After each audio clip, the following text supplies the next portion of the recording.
Hello all heroes and welcome back to Invincible Guarding the Globe, and today we are going to be going over the attacking phase of the Alliance Warfare mode, as well as going over some first impressions. Now, we have had a round or two under our belts by now, so we've kind of got an idea of how the combat flows. Now, I will say, the tutorials left something to be desired. I gotta be honest there. The tutorials were perhaps not as clear as they could have been, but you know what? That's what I'm here for. So, the attacking phase, the battle phase, I suppose the technical term. Of course, you can see everything here, but there's a few things to keep in mind. First of all, you will see, of course, your outposts and your enemies' outposts.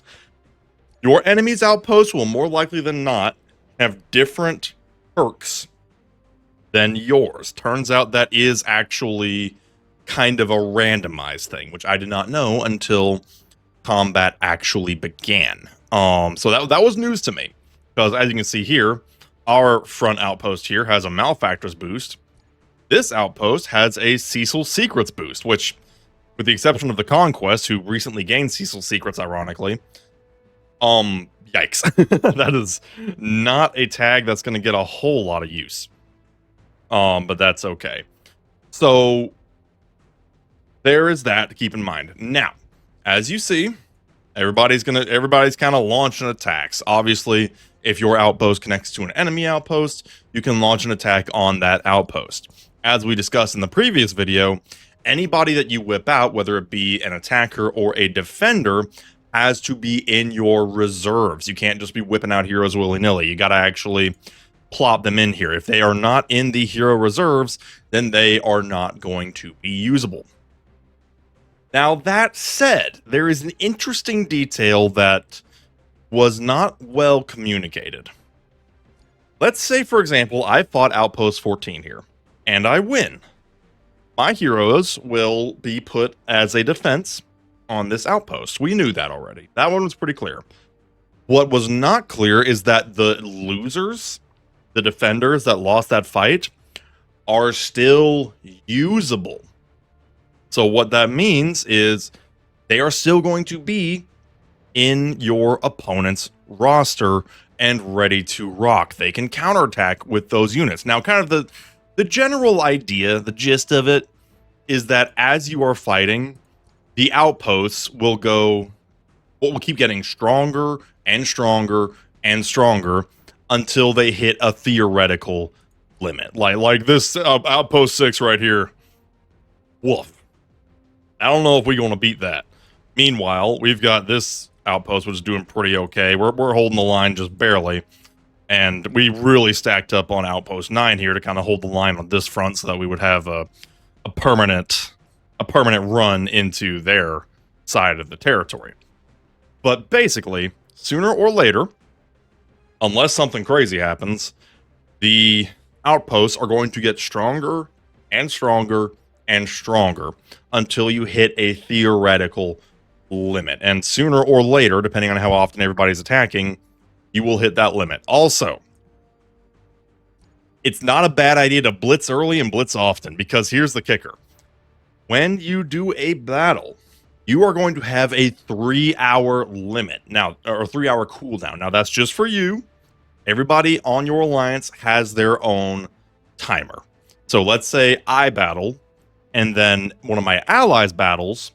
We're both going to have a 3-hour time limit until we can battle again. But the other 3 can still battle whenever.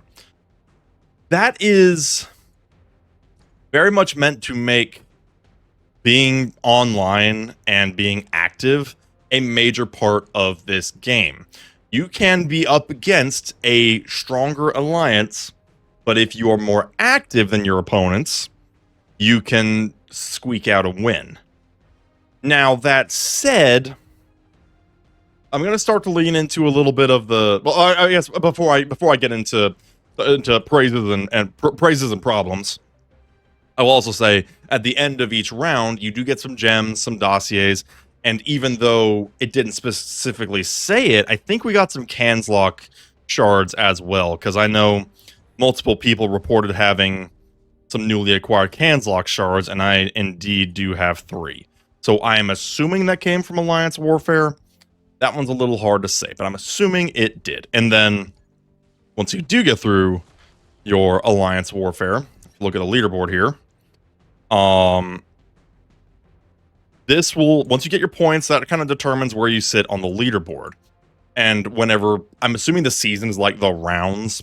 So there's 5 rounds, and then wherever you plop on the leaderboard after those 5 rounds, which is calculated by your points, you will either go up, stay where you are, or demote. Nice thing is that it is a little bit simplified.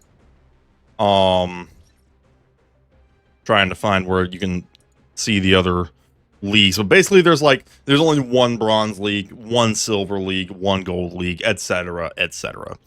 So that's kind of how the battle phase goes. It basically goes on in perpetuity until your outposts hit a limit. Now, of course, like I said, you want to hit them early and hit them often, because one thing is cooldowns, and the other thing is the actual scoring is very important to keep in mind, because, of course, the longer you have more outposts, the more of a lead you can get early on. And keeping in mind, your opponent, they have the same type of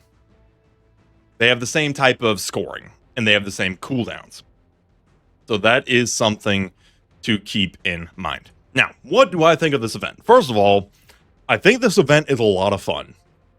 It is really freaking fun to strategize with your alliance members and kind of figure out, you know, what you're up against. Because what I like to do, when we figure out who we're up against, because we get match made with them in the warfare round, or the battle phase, you can go to Edit Alliance and find alliances. Now, the alliance we're currently fighting, who I'm very embarrassed to say, we're fighting street level hero. So, if I go to Alliance and Edit Alliance and find alliances, I can actually look them up. That's not how you spell street. Is that not how you spell street either? Wait. I literally did this. I literally did do this. Hang on, am I spelling something wrong? Oh, street level. I'm such an idiot. Street level. I don't know why I said streetwear, like clothing. That was weird. So what you can do, hopefully correctly this time, is you can kind of look them up, and you can kind of see what you're up against. As you can see, I am currently terrified of I Am Tyrone. That dude is strong. That dude is really freaking strong. And then you can kind of even click on each individual hero and see what their best boys are cooking with. That Omni-Man in particular is very scary. So, yeah, kind of something to keep in mind, that you can do a little bit of research on your opponents as you go. Now, like I said, I think this mode's a lot of fun. The timer hurts a little bit. I personally think this event each round is a little long, and that 3-hour timer friggin' hurts. Because, I mean, I get it, because I think they're trying to mitigate people who are inactive, where it's like, okay, maybe they didn't log on in the first hour, but if they still do a battle in there somewhere, they don't really miss the fight too much. I have mixed feelings on that one. I get it, but man, that 3-hour timer hurts. It hurts a lot, because I want to get in here, I want to fight, and then especially if I see an outpost gets lost and I'm still stuck on cooldown, that hurts. Now, it's part of the strategy, sure, and part of the question of how online everybody is, which will vary. Your mileage will vary, and of course IRL stuff's more important. But I can't help but wonder if everything should be cut in half, like an hour and a half attack cooldown, but maybe only a day-long round. Because right now it's a 2-day battle, which, you know, for a close game like this will probably matter. But I don't know. I don't know. I'd be very curious to see what people's opinions are on that, because personally, I think the battle round is a little long, and I think the attack cooldown is a little long. I personally think the whole thing could be cut in half. Hour and a half attack cooldown, 1 day long battle phase, and then you rock and roll. I don't, like I said, it's one of those things where you don't know until you actually try it. I don't know if that would be better, but in my mind, it's always a good thing for events to kind of stay snappy. Whereas this 3-hour attack cooldown can feel a little sluggish. But that's just me. I'd be very curious to know what you all think of. And of course, and this is going to be, and honestly, this is the nature of the beast with any kind of like alliance or guild-based thing. But if you have somebody who's inactive, that's going to hurt. I've been very fortunate that my alliance has been pretty active. Really only limited by time zones, if I'm not mistaken. But of course, if you're stuck with an inactive alliance or only half your alliance is really active, that's gonna hurt you. That's gonna hurt you a lot. At that point, you might be wanting to find out if figure out if you can find another alliance. It also is worth mentioning that this mode is nearly impossible to do in any kind of consistent way with an incomplete alliance, because again, that 3-hour timer. If you're the only person on your alliance, or you only have 2 or 3 people on your alliance, that's gonna matter a lot. Yeah, that attack cooldown is gonna be real long, and you're gonna be taking 2 or 3 outposts for their every 4 or 5. So this pretty much demands that you have a full alliance, which, to be fair, is the way it's supposed to be. But also, it sucks for people who have a hard time finding an alliance. It just kind of is the nature of the beast. That one I don't think is really anything that can be helped. It's just a matter of finding a good alliance and getting in touch with them and everybody staying kind of in contact. Like I said, the only real critique I would levy at it is these timers. It's a little long, being a 2-day battle round, and the 3-hour attack cooldown is a doozy. It's long. Now, to be fair, not everybody is chronically on their phone like me. So that might be a factor. That might be a factor. And I suppose if you're only able to pop on every 3 hours, then yeah, I mean, I suppose that suits you right down to the core. So, like I said, I'm not the game developer. I'm just spitting opinions here. And if you agree or disagree, let me know down in the comments below, because I am very curious to hear what people think of this mode. And of course, kind of like with Arena back in the day, the matchmaking is going to be hit or miss. This one has been pretty even so far, actually.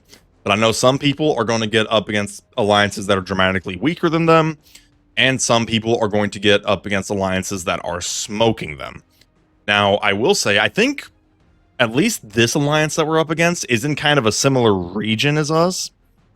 Which, if you are getting to the regions, then you're doing the checkpoint battles, and you at least have barely enough muscle to get through them. So I suppose that's meant to be the check. But some people build their accounts tall instead of wide, and some people are kind of somewhere in the middle.